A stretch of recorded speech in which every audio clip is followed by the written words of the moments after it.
Hola amigos, buenas noches. Buenas noches. Hoy les quiero presentar este interesante caso de una Honda Pilot.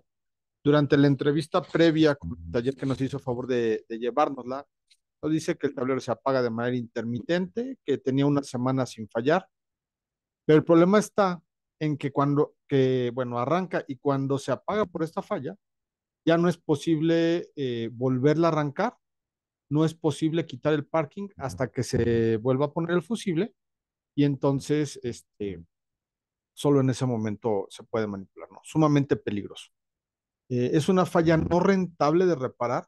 ¿Por qué? Porque ya llevaba una semana sin fallar, ya llevaba una semana buscando, rastreando este daño. Y bueno, en ese sentido no es rentable. O tú recibirías una falla como esta, ¿cuánto tiempo le invertirías? Entonces en AutoCheck invertimos nuestro tiempo en desarrollar técnicas para aumentar la rentabilidad de tu taller, ¿no? Este es el fusible que nos decían que fallaba. Como ven, no tiene nada que ver con el cuadro de instrumentos, que es la caja del cliente. Y, y bueno, esta información la obtuvimos de All. Conectamos un MaxiFlash, un LVCI para usar como J2534 y ahí tienen los códigos de comunicación respecto al tablero y un P0430, ¿no? En nuestra base de datos de All verificamos si había algún boletín de servicio para este P0430. Hay una actualización de software, sin embargo ya el nivel de software estaba actualizado en esta camioneta, solo tiene actualizaciones para cuadro de instrumentos. Bueno, ahí pueden ver todos los códigos de error en los diferentes módulos, todos relacionados con comunicación o con circuitos de ignición, eh, actuador del motor, ¿no?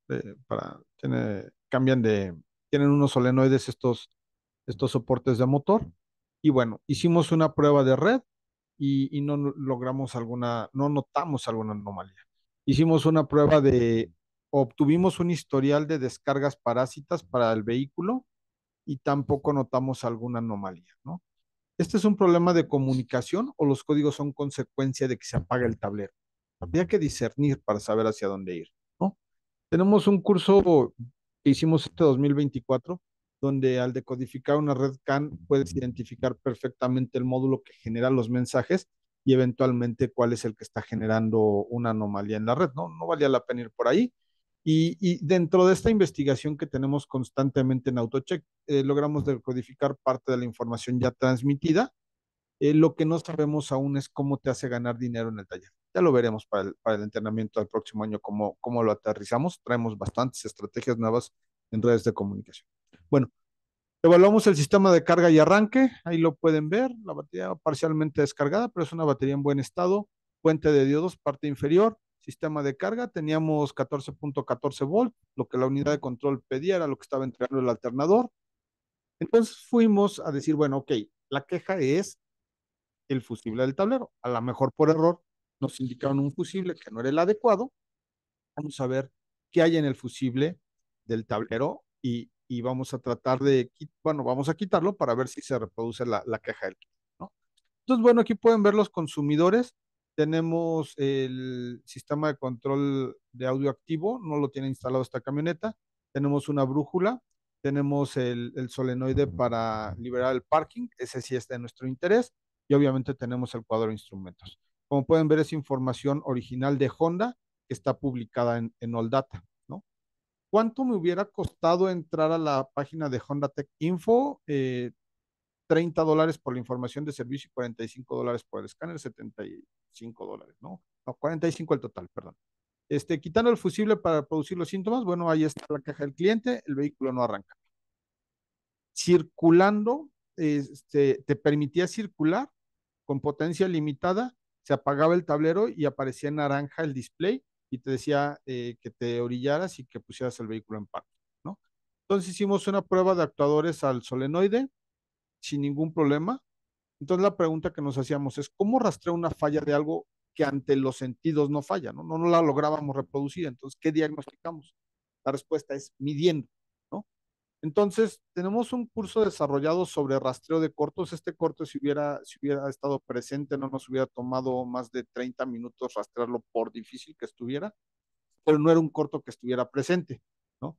Entonces, este trabajo lo tomamos porque estamos desarrollando un curso de cortos intermitentes, problemas mucho más avanzados que este, para la versión del 2025, ¿no? Bueno, ante este escenario es poco rentable buscar una falla. Si fuera como taller y estuviera cobrando eso, sería poco rentable realmente buscar algo que no falla. Y lo más probable es que yo, igual que tú, hubiera dicho, mire, lleves el carro, en este momento no falla, cuando falle me lo trae, ¿no? Pero sabíamos en realidad, analizando los datos, que buscábamos un consumo mayor que 7.5 amperes, que es el fusible, ¿no? Que volaba. ¿Podría ser medido este exceso de corriente antes de volar el fusible? Esto solo sería válido si el fusible es de acción lenta. Hay dos tipos de fusibles, de acción lenta y de acción rápida. Entonces, el de acción lenta permite picos de corriente sin que se vuele el fusible por instantes breves de tiempo, ¿no? Pues bueno, tomamos el trabajo porque estamos validando las técnicas que estamos desarrollando. Ahí tenemos un consumo de corriente de 19 amperes prácticamente al dar marcha, ¿no? Después de eso, el consumo el resto del tiempo no es mayor a 1 amper. Y lo que notamos es este pico de corriente de 10 amperes y después una corriente sostenida de 2 amperes, pero nada cuando poníamos reversa exclusivamente. Nada en el diagrama anterior, el que les mostré, involucra la reversa. Bueno, ¿por qué al poner reversa hay un pico de corriente? Porque hay consumo mayor constante, más del doble. Hay más consumidores en el circuito, es la única explicación. Derivado de las mediciones, suponemos que la camioneta fallaba breve tiempo después de que se arrancara y al estacionarse. ¿Por qué? Porque si yo seguía poniendo reversa más veces, el pico de consumo empezaba a bajar, ¿no? Solo tenía este pico máximo el primero, el segundo, el tercer evento de poner reversa, ¿no? Eso nos llevó a suponer que la camioneta debería de fallar en los primeros arranques y en maniobras que estuvieran involucrando el cambiar constantemente a reversa, ¿no? Lo hablamos con el taller que tenía la camioneta, lo confirmaron con su cliente y decimos, bueno, ok, vamos por buen camino, ¿no? Entonces fuimos a buscar directamente el circuito de más información en información de voltajes y tierras o de corrientes y tierras sería, bueno, de corriente sería, y encontramos que está involucrado en este mismo fusible de 7.5 amperes el relay de reversa, que hay un diodo y bueno, los módulos que ya conocíamos, ¿no? Entonces fuimos ahora, igual obtuvimos la información original de Honda publicada en All Data, todo lo que esté en gris está dentro de la caja de fusibles que está debajo del tablero. Y entonces aquí aparece ahora sí las luces de reversa. Entonces tenemos adicional este relevador que tiene un diodo y este otro diodo, ¿no? Y las luces de reversa. Muy bien. Entonces, por ejemplo, aquí tenemos un arranque en frío, en reversa tenemos prácticamente 12 amperes.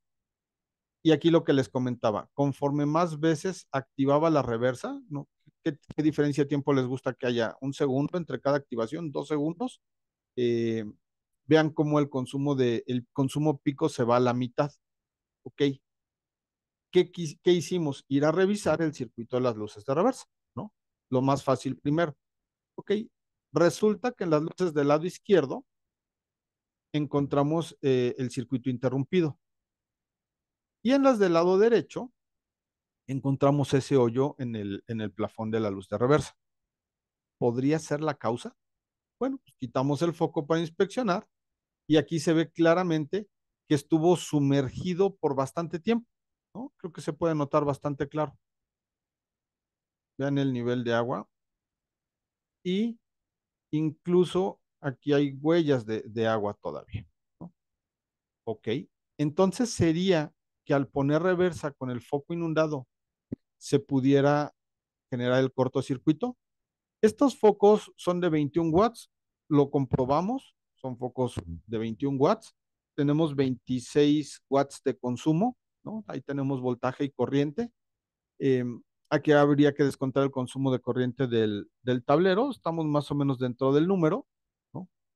Y quitamos los focos para confirmar tanto el consumo como el pico. Bueno, pues pueden ver que ahí estamos poniendo reversa, el consumo bajó a 700 miliamperes, consumo medio al menos, y no hay el pico de corriente, ¿no? Entonces, la camioneta falló al entrar el foco en circuito corto por estar anegado con agua, el circuito interrumpido se pone en corto con el bastidor. Ambas posibilidades son reales. O el tablero está dañado. Yo descarto tablero porque fallaría cada que se arranca y no estaría relacionado con esta acción de prenderla y empezar a hacer maniobras, ¿no? Que fue muy específico cuando le hicimos las preguntas al cliente. Entonces, la herramienta requerida para completar este diagnóstico, usamos el escáner, el IHDS, que es el de Honda. Ocupamos una J2534 como interfase. Información de servicio Honda, que en este caso tuvimos en All Data. Requerimos sí o sí de un osciloscopio. Nuestra, creemos que el más rentable es un Picoscope de serie 2000, que es un equipo bastante barato y bastante poderoso. Una sonda de medición de tensión, preferimos sondas de alta calidad, una pinza perimétrica, pero todo esto no sirve si no tienes conocimiento y si no tienes una estrategia para la evaluación de datos, ¿no? Invertimos nuestro tiempo en investigar y desarrollar técnicas para mejorar la rentabilidad de tu taller. Somos AutoCheck. Muchas gracias.